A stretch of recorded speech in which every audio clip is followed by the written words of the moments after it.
want to welcome everyone gathered here today, especially this morning in the inclement weather that has been threatening all morning. I would like to welcome especially our special guests, the Johnson family, who are gathered here, the members of the city and state governments that are here present, and a special thanks to the veterans, past and present, that are here. The young Marines are supposed to be here, but I don't see them.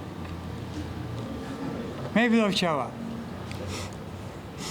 My name is Phil Audette, and I'm the Veterans Graves Officer for the City of Attleboro. 3 years ago, we started this. And we're finally going to draw it to a conclusion. And I'm glad to see everybody that's here.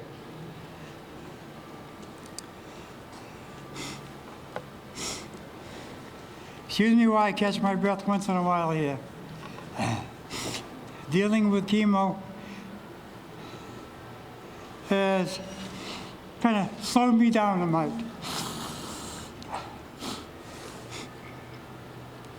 Now, with our guest, our Naval Lieutenant J.G.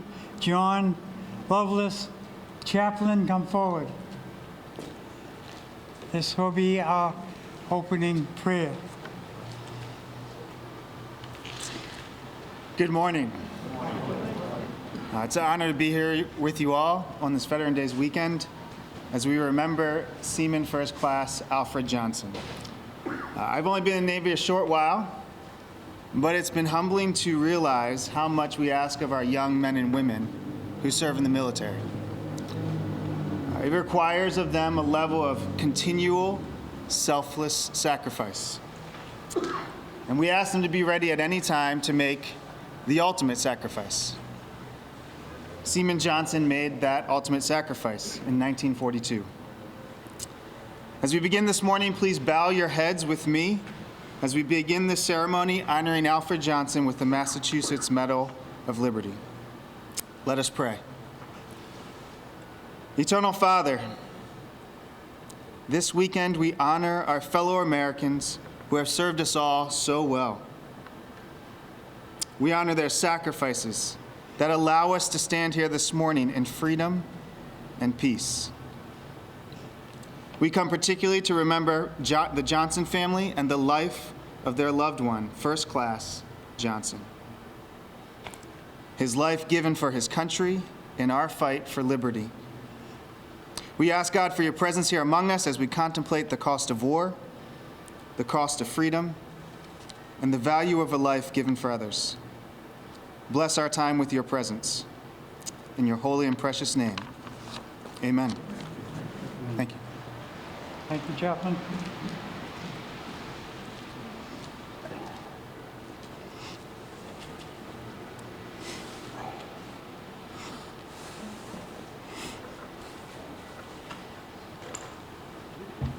Flag detail, present the colors.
Now would you all stand, please, and face the flag and join me with the Pledge of Allegiance. Veterans, tent hut, present arms. I pledge allegiance to the flag of the United States of America and to the republic for which it stands, one nation, under God, indivisible, with liberty and justice for all. Order! As you were.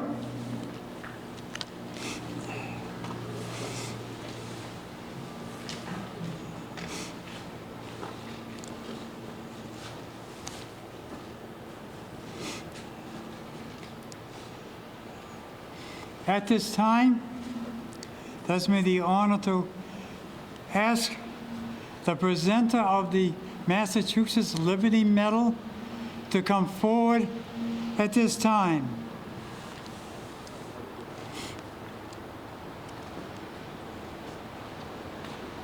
Petty Officer John Vandal. Also, at this time, I ask the recipient of the Massachusetts Liberty Medal to come forward, Mr. Lawrence Johnson, the representative of the Johnson clan.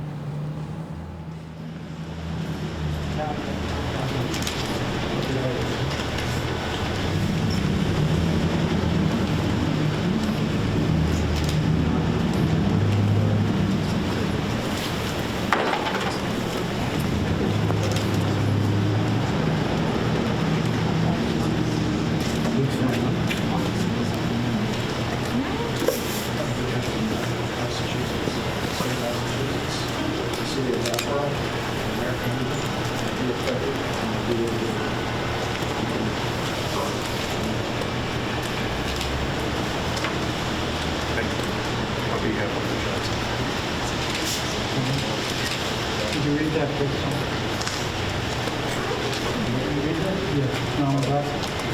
To all to all who shall see these present greetings.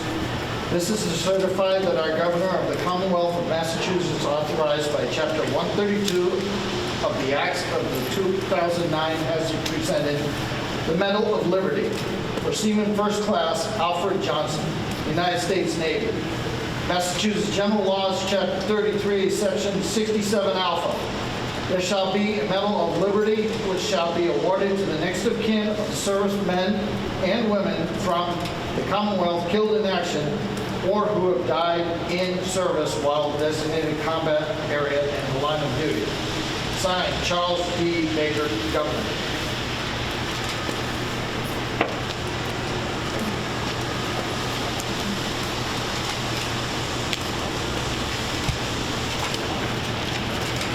Congratulations, Gus.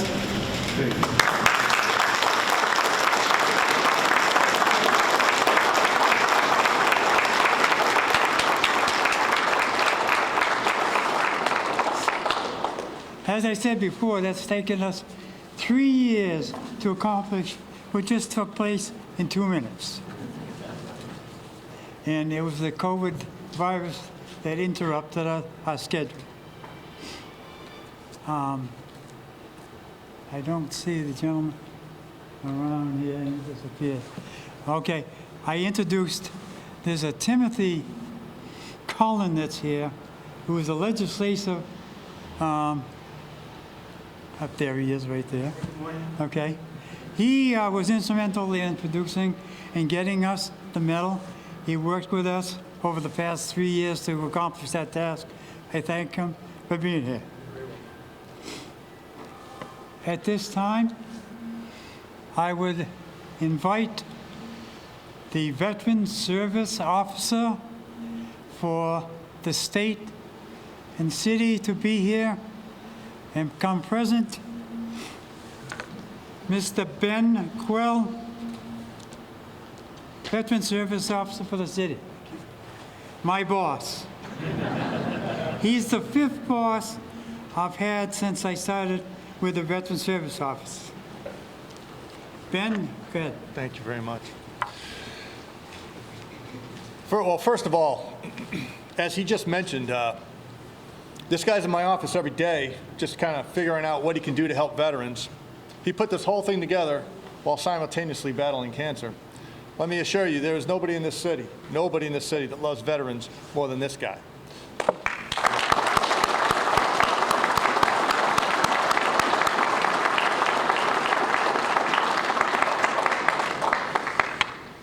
Back in 2004, when I was in Iraq, that country was going to see its first actual election, a real Democrat election. And it was very humbling. I'd never seen anything like this. Being in a third world country that had been living under dictatorships for decades, they suddenly had an open election, and so many people came to the polls in Iraq to vote. Some people were actually being brought to the polls in wheelbarrows. These were disabled people. They had something like 85% turnout for their total population. It was incredible. And it really kind of hit me just truly how lucky we are to have a true democratic republic that we've lived under for 250 years. And this past week, on Tuesday, once again, we showed the world how we peacefully transition power during our electoral process. So it only seems fitting then, since so many veterans, men and women, have given their lives to this ideal, that I just wanted to recognize some of our elected officials right here in the city. Over here, we have the city council president, Jay Delisio, who will soon be acting as mayor. And also in the back, I did see our outgoing mayor, who we're losing him because he won an election, the Honorable Paul Heroux in the back. And I just want to recognize these guys because as your veterans agent, and I've said it many times, I have never, ever been denied a service or some sort of asset as long as it was good for veterans and their spouses. Every time I went and asked for something, whether it was a vehicle to help transport veterans to medical appointments, the city council and the mayor have always backed me up in every way they can. However, we do have some elected officials who have won their elections, and I want them to come up and have a few words. First of all, I want to recognize a true friend of the city. He's always reaching out to me and asking what he can do for veterans. They call him the Hawk, and his name is Jim Hawkins, and he is the state representative here for Attleboro. Jim, come on up here.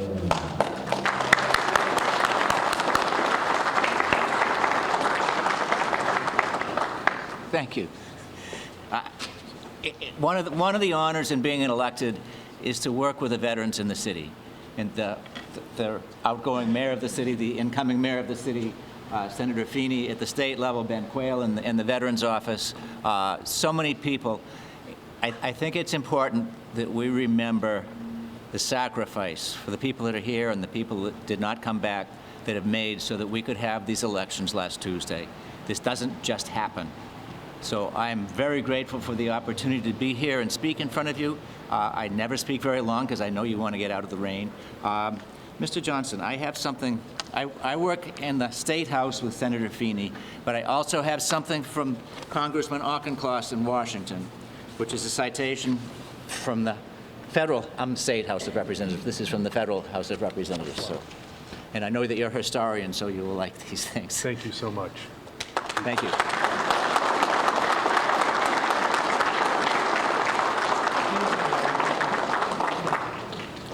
Thank you. Also, a member of our general court here in the Commonwealth, we have our state senator, Mr. Paul Feeney.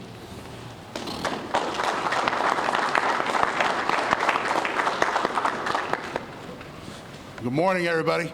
Good morning. What an occasion to be here with you all on this Veterans Day weekend with our first responders, members of Attleboro Fire, Attleboro Police, of course, all the elected officials, but most importantly, our veterans.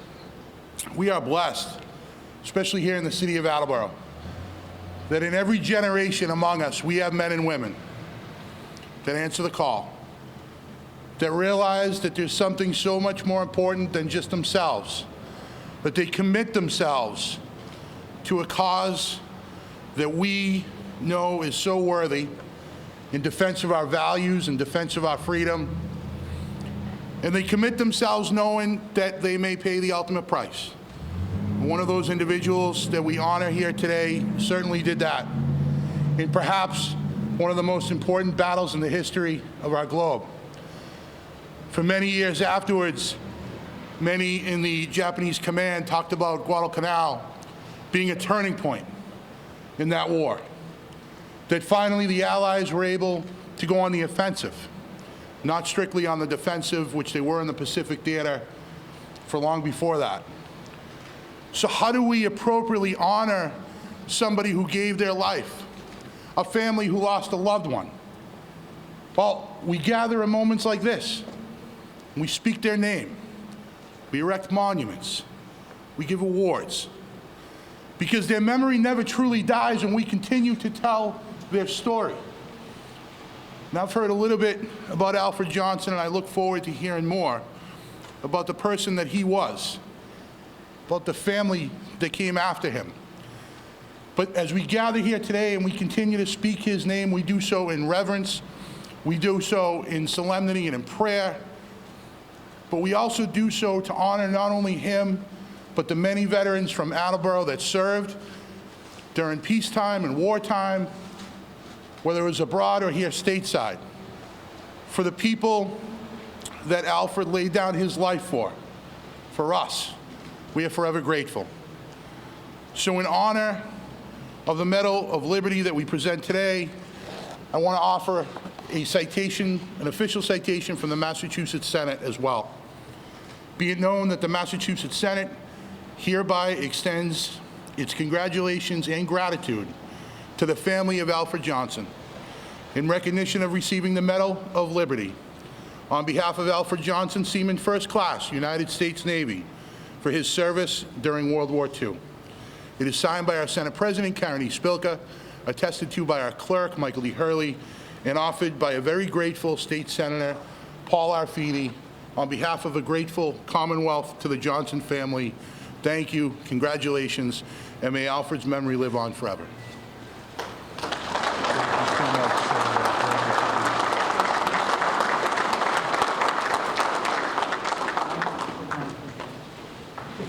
Thank you again to our leadership on Beacon Hill and all the support that they give my office and the people of this great city. So at this point, I will turn it back over to our host, Phil.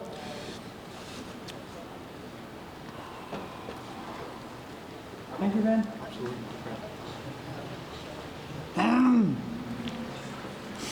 As we're moving right along here, I'd be amiss if I didn't thank all these guys over here.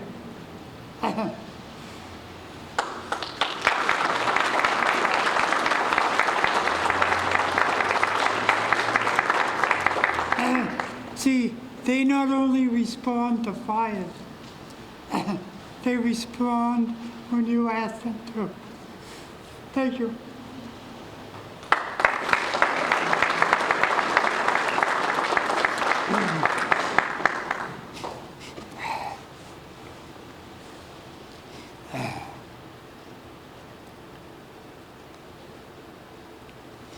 At this time, after I read my notes, we have to listen and gather the information that's going to be dispersed by Mr. Lawrence Johnson, who happens to be, from what I'm told, the historian for the Johnson clan. I do have a relationship to the Johnsons. Larry's my cousin. So as I look around, I see a lot of other cousins here also. And I thank you all for coming. It's an honor to have this taking place here in Attleboro. There's another cousin here that him and I served together. By accident, I can say I spent 2 weeks in the Navy.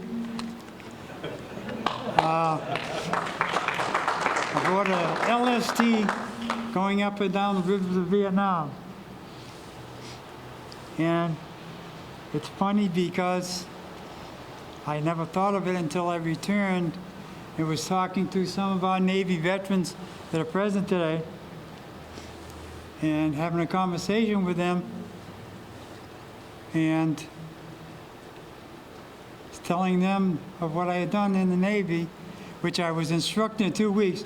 I got a full Navy instruction in 2 weeks, from the bow to the stern, and I still remember the terms up to the bridge.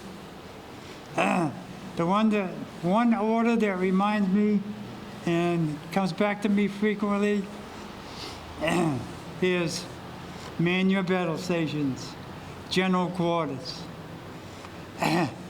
Twice we did that. Once was a part of on a river that the ship could receive hostile fire, and the next time was in a little storm they called a typhoon, where the ship's anchors let go and we were going somewhere we weren't supposed to go. So for some of these younger Navy guys, I only did 2 weeks, but I went general quarters twice. Okay?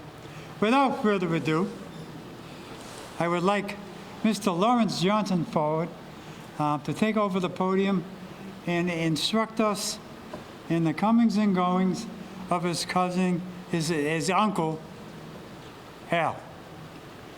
Forward, Jim, sir. Thank you, Judge. Very much appreciated.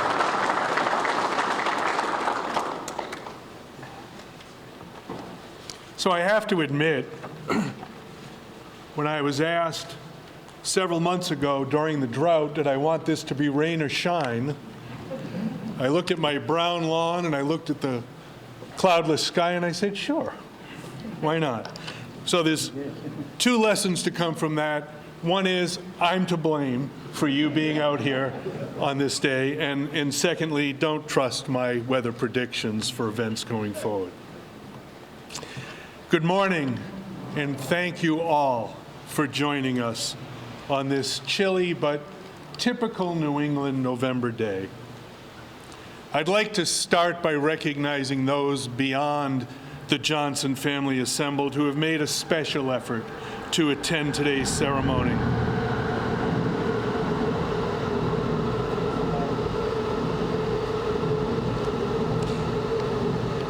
Including members of the Morin family and the state and local government representatives that are here today. Quite frankly, I'm just astounded by the individuals and the status of those individuals who have shown up today. I especially want to thank Petty Officer Vandal, the VFW, representatives of the Veterans Administration, and all veterans, including my brother-in-law, Alan, who served in Vietnam in the United States Navy, my late brother-in-law, Lloyd Pothier, who served in the Army, and my cousin, Charlie Johnson. I don't know if he's here. He is here, who served in the Army.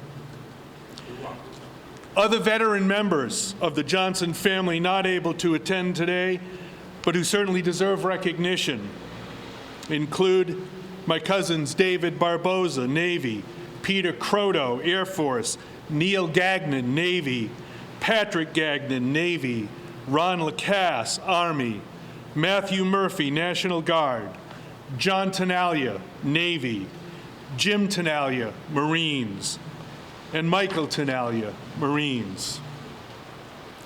Additionally, I'd like to recognize my late cousin Alfred Johnson, Army, who was born shortly after the death of my Uncle Al, and after whom he was named. But I particularly want to thank my cousin Phil, who is a Vietnam veteran, an Air Force veteran, and who has been instrumental in making the bestowal of the Medal of Liberty upon Alfred Johnson's next of kin possible today. Now, Phil didn't point this out. He's not a Johnson. He's a cousin on my mother's side. But if he will accept the designation, he may gladly be considered an honorary Johnson for the day.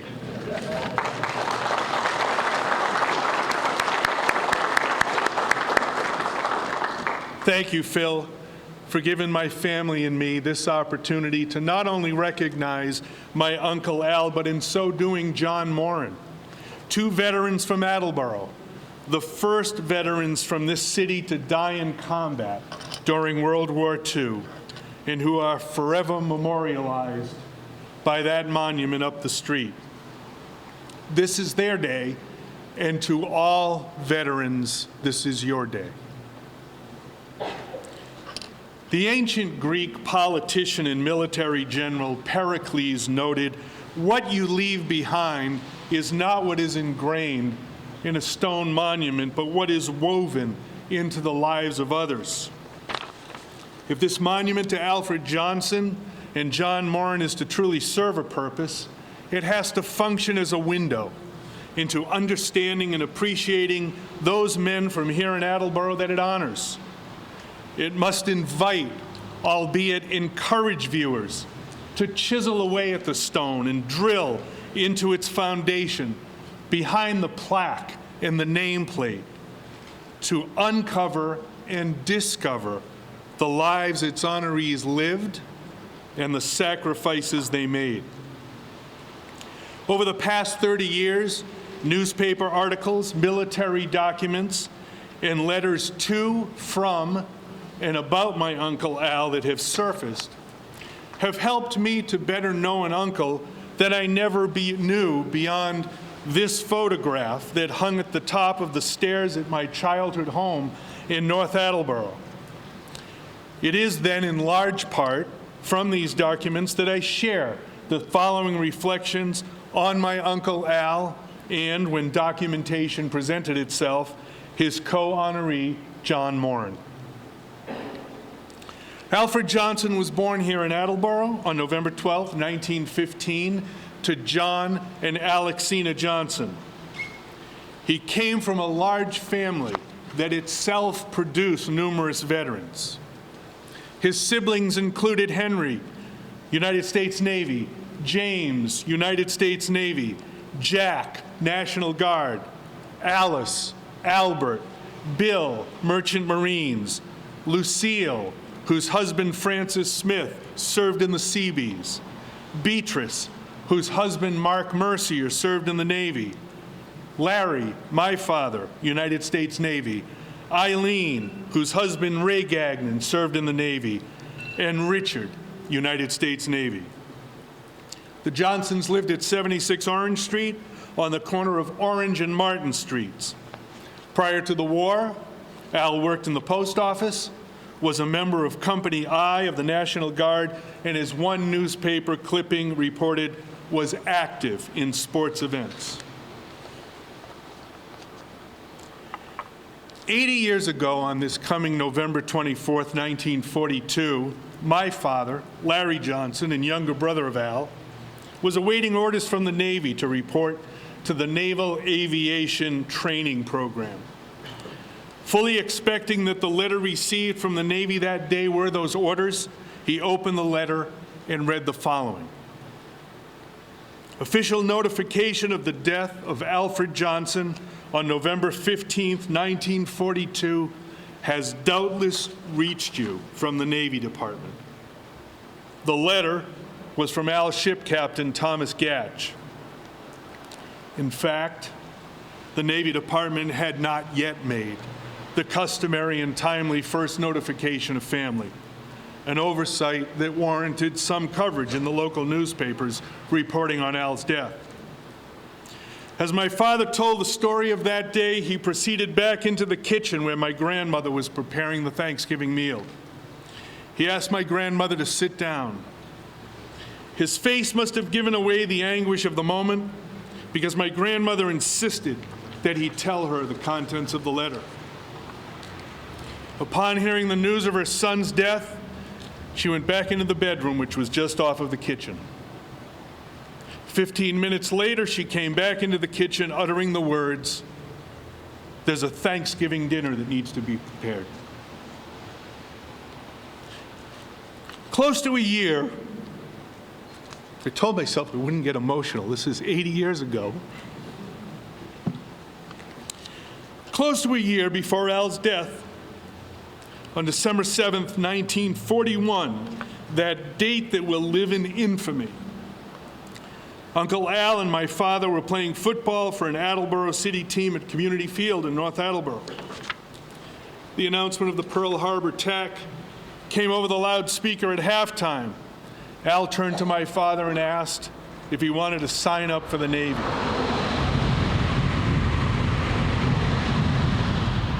Because my father's tonsils were inflamed, his reporting to the Naval Air Cadet Program was delayed a few months.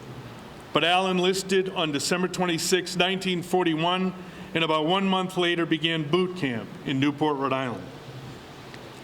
Following boot camp, Al was assigned to the battleship USS South Dakota, referred to at the time as Battleship X, because its existence was a military secret, being described as the first of a new class of battleships bearing new armament and greatly increased firepower. To quote an article in the Boston Sunday Advertiser on October 3rd, 1943, to have identified the ship as the South Dakota at the outset of the war would have given the enemy valuable information. Al's rank aboard ship was Seaman First Class, as has already been noted, but in a letter home, he indicated his expectation that he would soon go up to the rank of coxswain. Of interesting note, the sister ship of the South Dakota is the USS Massachusetts. On September 1st, 1942, Al wrote to his mother from Newport, "I'm in the best of health, though I'm kind of lonesome. I do get a lot of consolation thinking of you folks, and of course Edna, the woman with whom he was in a serious relationship. To me, marrying Edna," Al continued, "is the most important thing in my life, and it can't start too soon for me."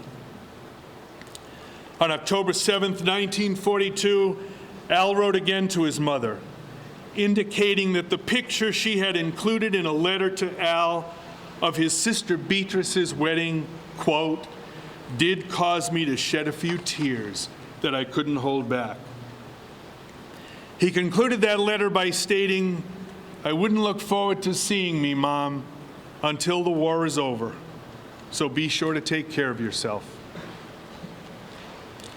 Attleboro was a smaller community back then, and the relationship between the Johnson and Morin brothers did not begin with the dedication of this monument. In a letter written from my Uncle Jack to Al that was ultimately returned to Jack after it arrived after Al's death, Jack noted that he had received word from Johnny Morin, whom Jack indicated to Al is probably somewhere near you now. In fact, John Morin was near or on Guadalcanal, and the South Dakota was steaming in that direction. Jack went on to report that Johnny recently became aware of his mother's death and that he was taking it pretty hard. Al's last letter to Attleboro was again sent to his brother Jack and was written on November 10th, 1942, 5 days before his death. In it, Al first wrote, "When you write Johnny Morin, tell him what ship I'm on so he can look me up." It's easier, Al pointed out, for him to see a ship this size than it is for me to see a regiment of Marines. But then the tone of this letter changed.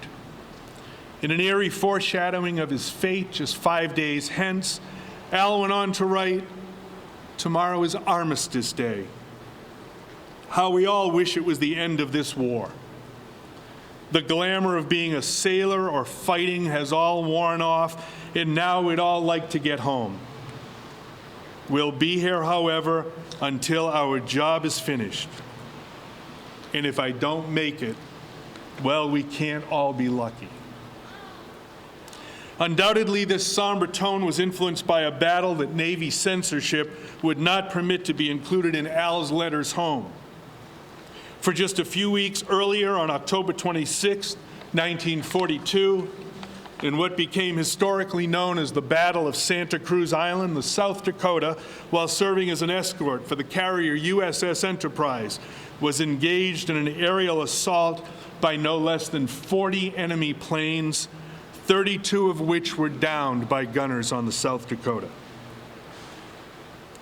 But the battle in which my uncle ultimately lost his life is known today as the Second Naval Battle of Guadalcanal, or alternatively, the Third Battle of Savo Island. Historically, it has been described as the last ship-to-ship battle in World War II. The battle is loosely depicted in the 1965 Otto Preminger film, In Harm's Way. It was a battle and a victory of crucial importance for the United States and its allies because it effectively and permanently removed the Japanese threat to recapture Guadalcanal, and with it, the island's vital strategic airstrip, Henderson Field. Al's battle station aboard the South Dakota was in the starboard side fire control compartment, located on the upper portion of the ship's superstructure. From this station, Al directed the firing of some of South Dakota's impressive firepower. Although the now declassified documents about the battle that took Al's life somewhat vary with respect to times of the engagement, it can be stated with some certainty that on November 14, 1942, numerous units of the Japanese fleet had been sighted north and west of Guadalcanal, as it was believed probable that these Japanese ships would bombard Guadalcanal in preparation for the arrival of their troop transports. The South Dakota, along with other vessels of its Task Force 64, was ordered to take a position by midnight on November 14th to intercept this expected Japanese naval bombardment group. At 7 minutes after midnight on November 15th, 3 Japanese vessels were sighted, and at 18 minutes after midnight, the South Dakota commenced firing and exchanged fire with the Japanese ships until 33 minutes after midnight, when the South Dakota lost power, including some level of its radar capabilities and maneuverability, power which could only be restored partly in the midst of the battle.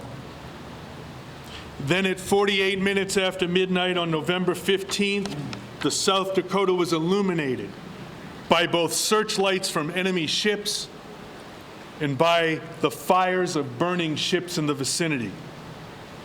The Japanese ships concentrated their fire from 5,800 yards on the South Dakota. Between 12:50 and 12:53 a.m., a span of 3 minutes, Captain Gatch reported taking hits in the foremost area of the South Dakota, inflicting heavy damage on the ship's radar, radio, and fire control functions. It was during this 3 minutes of battle, in the early morning hours of November 15th, 1942, that Alfred Johnson made the ultimate sacrifice, entering eternity along with 22 other souls aboard the South Dakota.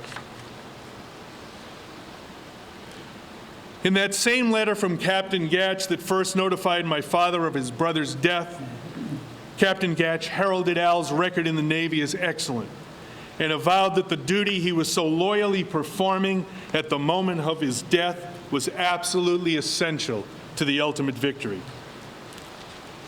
But perhaps even more poignant was a letter dated November 22nd, 1942, from Al's division officer, who attested that Al had died gallantly, manning his battle station, carrying out his duties as he always did. This letter went on to say that Al was one of the best men in the division and certainly would have been promoted to petty officer very shortly. He will not be easily replaced, the officer went on to write, and all of us will miss him. Furthermore, the officer wrote, it will no doubt come as some measure of consolation to know that Al did not have to undergo a long period of suffering before he died. Death was practically instantaneous, and shortly thereafter, he received a dignified burial at sea. The letter was signed Lieutenant J.G. R. Sergeant Shriver. Sergeant Shriver would later become the first director of the Peace Corps during the presidency of his brother-in-law, John F. Kennedy. In a twist of fate, 21 years from the date this letter was penned, November 22nd, Lieutenant Shriver's brother-in-law would be assassinated in Dallas, Texas. On November 7th, 1943, just short of a year after Al's death, this monument was dedicated.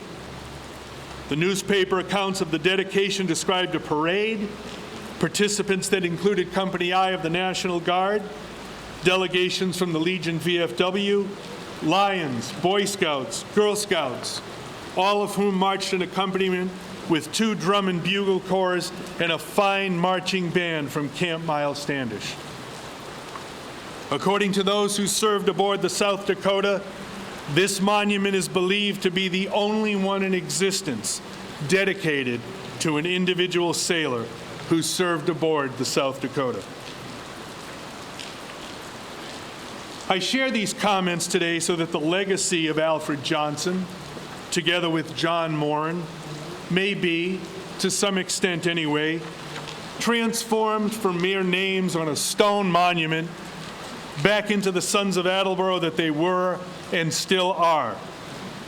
Sons of Attleboro who lived, loved, dreamed, and bore the heartache of loneliness, which they tried to keep in check by the hope that they would one day return to this city. By all accounts, Al and John are heroes.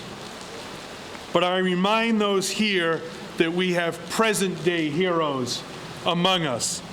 Whether these veterans present have been placed in harm's way, like Al and John in other parts of the world, or have unselfishly made themselves available for such duty.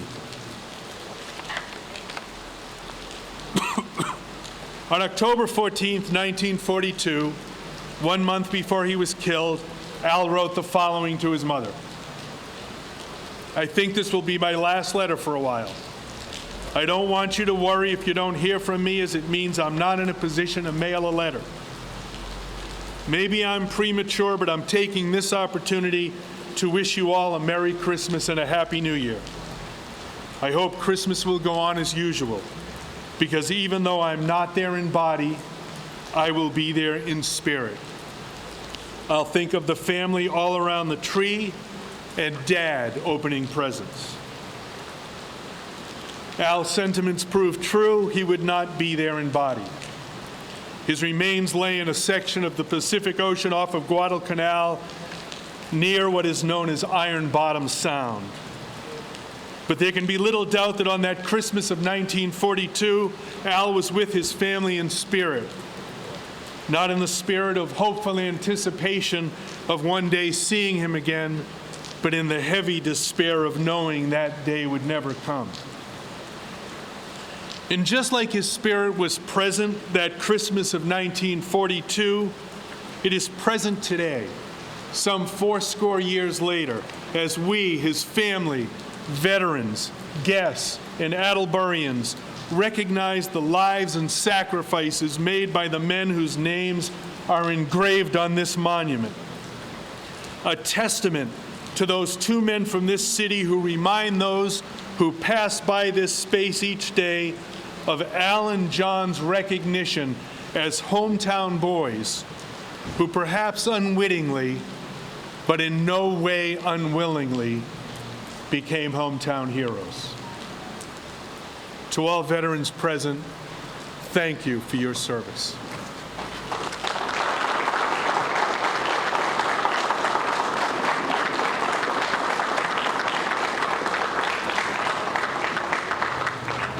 Thank you, Bill.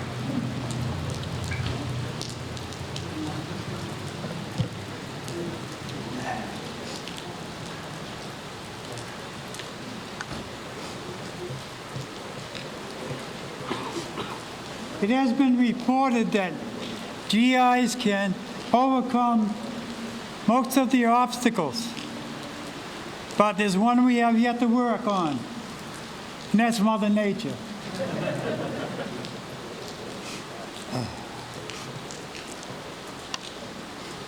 At this time, I invite the chaplain from the American Legion, Post 20, Chaplain Don Vandal for our closing prayer.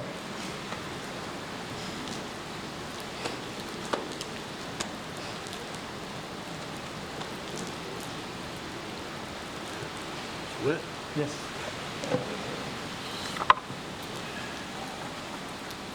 Let's bow our heads. O Lord, by whose mercy the faithful departed find rest, look kindly on the departed veterans who have given their lives in the service of their country. Grant that through the passion, death, and resurrection of your Son, they may share in the joy of your heavenly kingdom and rejoice in your saints forever. We ask this through our Lord. Amen.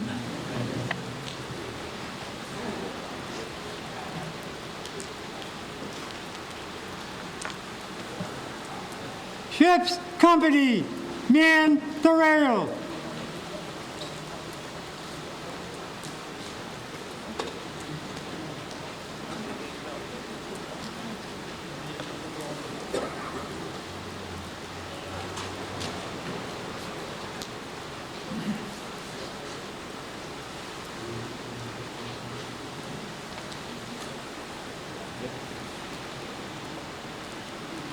Petty Officer, honors, please.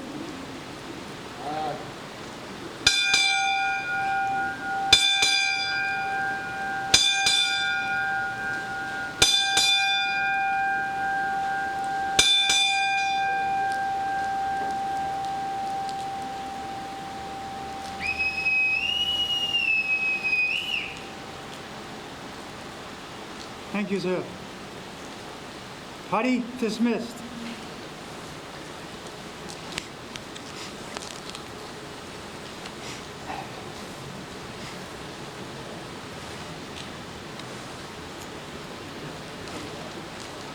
The firing party's creed. We, a party of four as one, to render honors unto those who have passed on.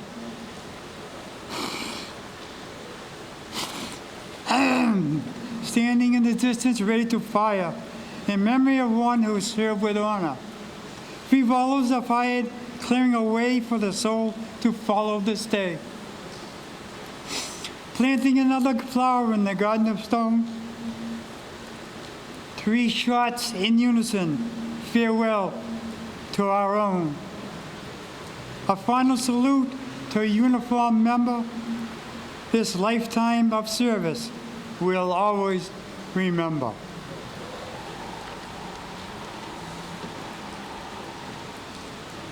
Rifle squad, head up.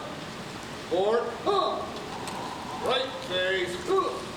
Forward, march.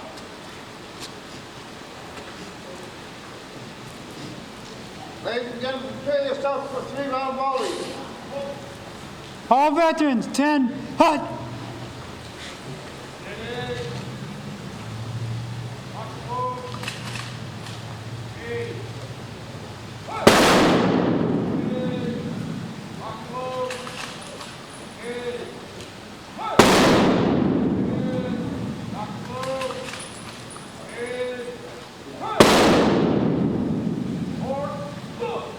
Present, home.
Thank you.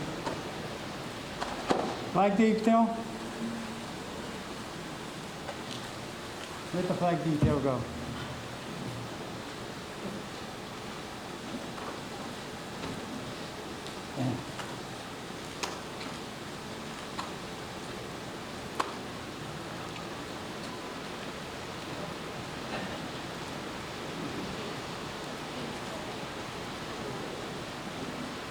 Flag detail. Retire the colors.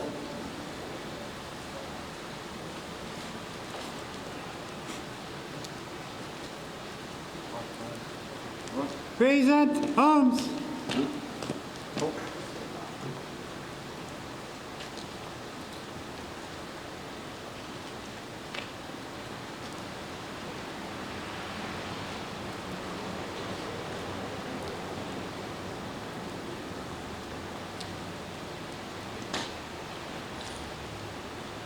Detail. Right. Peace. Forward. Up.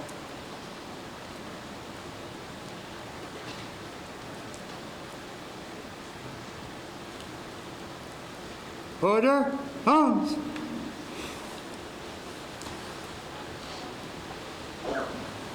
That will conclude our ceremonies here today. I apologize for the rain. We almost totally pulled it off. And I have to give credit to our fearful firefighters who withstood the rain all through it, and to our rifle squad who got all rifles afire even in the rain. I thank you all for coming. I really appreciate the turnout, as do the Johnson family. At this time, for those who wish, I invite you back to the VFW American Legion Post 115 and Post 20 on 122 Park Street for some dry coffee and donuts. It'll take us a few minutes to set up over there. So if you wish, if you don't know where the post is, ask one of our representatives here and we'll point you in the right direction. Once again, I thank you all for being here.